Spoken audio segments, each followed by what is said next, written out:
Bucs and the Redskins battle it out in D.C. I know everybody's on the edge of their seat for this one. Hey, everybody, Scott Spreitzer here with Chuck Edel.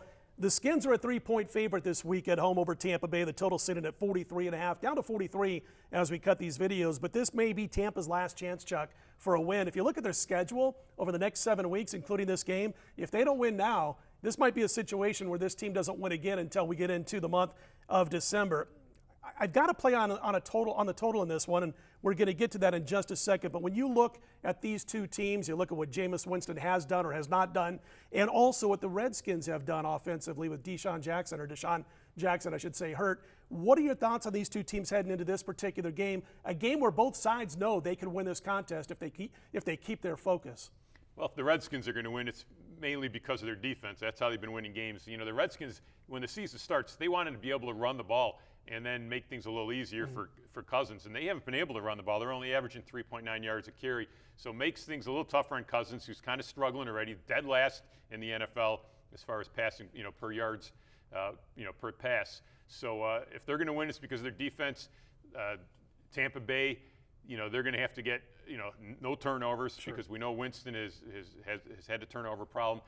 Last week they showed some points against Jacksonville, but you take that kind of game out of the mix, they really have struggled offensively as well. I give your old coach of the Chicago Bears, Lovie Smith, some credit because when I watched Tampa Bay against the Tennessee Titans in Week 1, and you don't put too much into one game, as we all know as bettors, I still thought, boy, Jameis Winston looks completely overmatched by the speed of the defense in the NFL, having to make that adjustment from guys running routes against defenders from the college level compared to the NFL quickness, and it looked like he was way behind the curve. So he's not had a great start yet, but he's also not been as bad as I thought he was going to be after watching that particular first game. And the fact that they've got 2 wins, and even Washington has 2 wins at this point, with the injuries that Washington has dealt with, I think is a little surprising, I think, for some people at this juncture of the season. You can run on the Washington Redskins. There's no doubt about that. You can't pass on Washington. And I like what their new defensive coordinator, Joe Barry, is doing with this stop unit right now. He's making improvements where he can with the current talent that he has on that defense at the present time.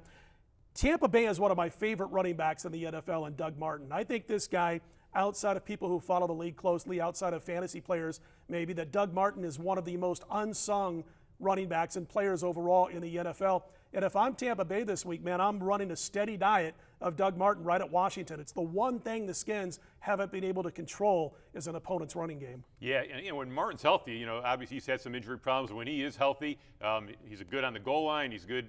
He can catch out of the backfield. So there's no question if you're going to attack Washington, that's where you got to do it. They softened up the playbook for Winston. So I think Washington, they could kind of prey on that a little bit as well. So there's no question they're going to try to establish the run before they throw the ball. You got to play side or total on this one? I don't, as of now, I don't have any, I haven't done anything on the game, but I'm kind of looking at your side. You kind of, you sold me a little bit maybe. Yeah, it is my video best bet this week. And, Tampa Bay and Carolina, they've combined for 60 points 2 weeks ago. Then you've got last week the Bucs and the Jags combining for 69 points in that game. So we have Tampa's second highest win total now posted for this particular game, and their highest since week 2.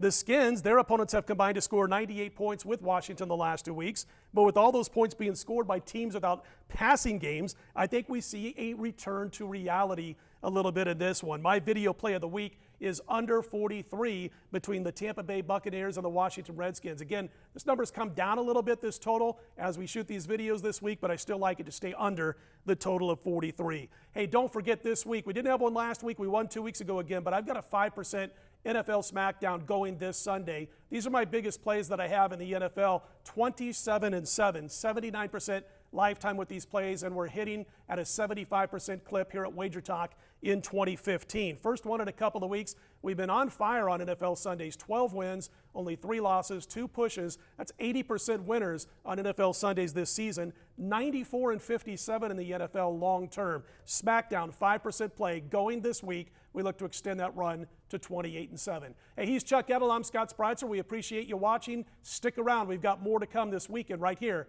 at WagerTalk.com.